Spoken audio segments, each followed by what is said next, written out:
Hello guys, welcome to another video. This is a new video series that I wanted to try making, and it's how to get good at Dragon Ball Legends, and this is part 1 on PvP.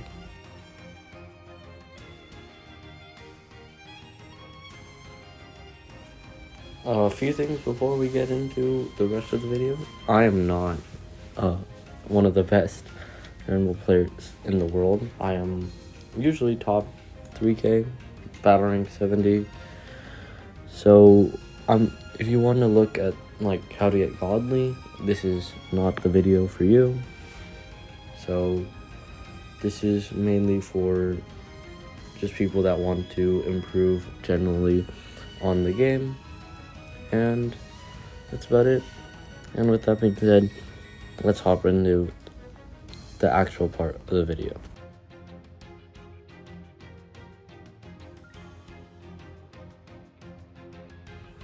So what I like to do right away, as soon as the game starts, is I like to back up, because it gives me some more time to react to what the opponent can do.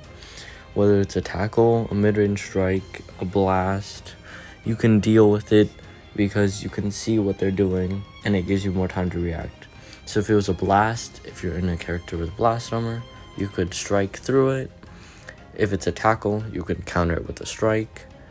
And if it's a mid-range strike, just dodge it and then go right away.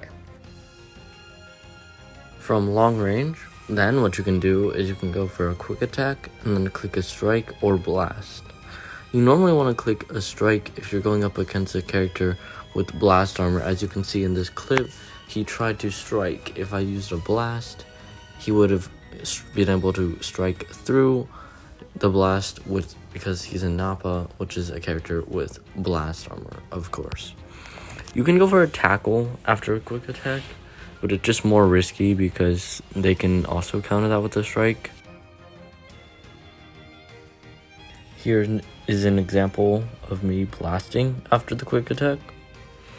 See, it works similar to the strike, but since Super 17 is one of those characters that seals up strike cards when you land a tap attack, also a quick attack, you can use a blast right away.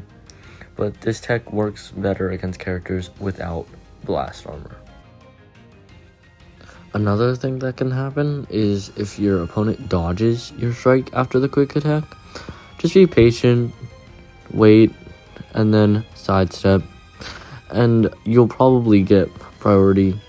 If they'd switch, you can just be patient again. A lot of this is being patient, just waiting for the sidestep, because if you wait for the sidestep, you'll most likely be able to catch them. Even if they wait, just like be patient and wait for the exclamation point. Next, we have the jump. So after opponent sidesteps, if you sidestep after they sidestep, you can normally get a perfect vanish, or if you use it like this, you might be able to catch them into a combo. Another thing you can do when your opponent is really close to you is you can tap the screen once, which will lead in a single tap. If they dodge the single tap, you can dodge right away because you're not stuck in the animation. And if you hit the taps, just like keep tapping and finish out the tap animation.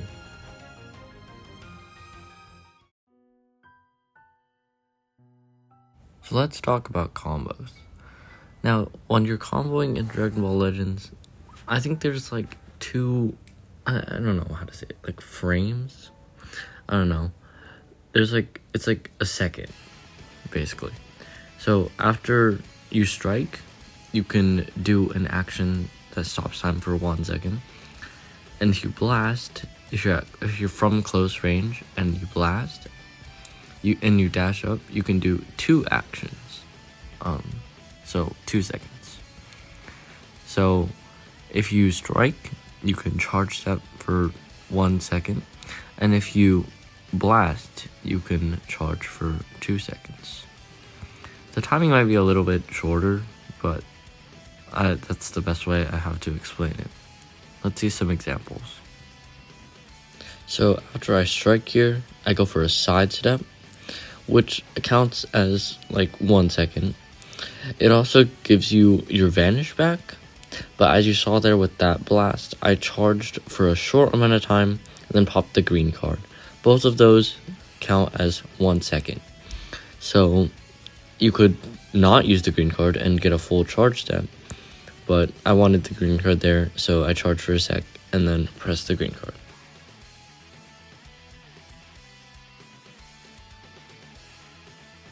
A good thing to remember is to dash up after you use a strike or blast card while you're comboing. Dashing up is swiping up on the screen after you use a strike or blast card. The reason for this is if you sidestep from close range, your opponent will have less time to react and they won't see which card you're using, not allowing them to use a special cover change on you, which would stop your combo if you didn't have cover null.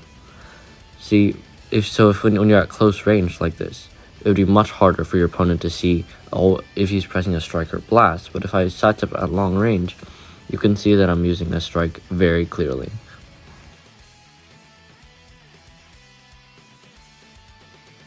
When it comes to dropping the combo, what that means is you basically are temporarily discontinuing your combo, so that since you don't have cover null, or if you do, it would reset the combo compensation.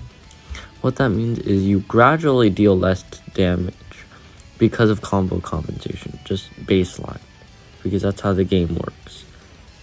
But if you drop the combo, you can dodge special cover changes, and you can reset combo compensation. So you can do this by charging for extra long, or pausing and then slowly creeping up and then clicking the card. Also, if you're not confident in your timing, just like pause slightly before you sidestep or after you sidestep. Wait, if I drop the combo, my opponent can dodge. Why would I drop the combo? Well, if you can dodge special cover changes, it's better to drop the combo. Also, it's safe if you feel like your opponent is going to switch, or if the enemy character is at low health and you know they can switch, they will probably switch if you're in a combo. So if you drop the combo and they switch, you'll just reset your compensation, and you might even dodge the special cover change.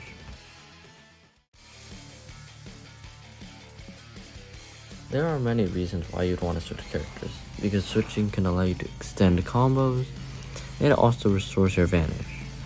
So a good thing about character management is you always want to play defensively, as you always want to have at least one character available to switch into, because vanish restore is always very good. Obviously switching restores your vanish, so you can double vanish. What that means is if you sidestep, you can switch into another character and then sidestep. Doing this will allow you to gain priority most of the time, and as well as keeping another character on standby will allow you to cover change into them if you get in trouble with the character you are in currently.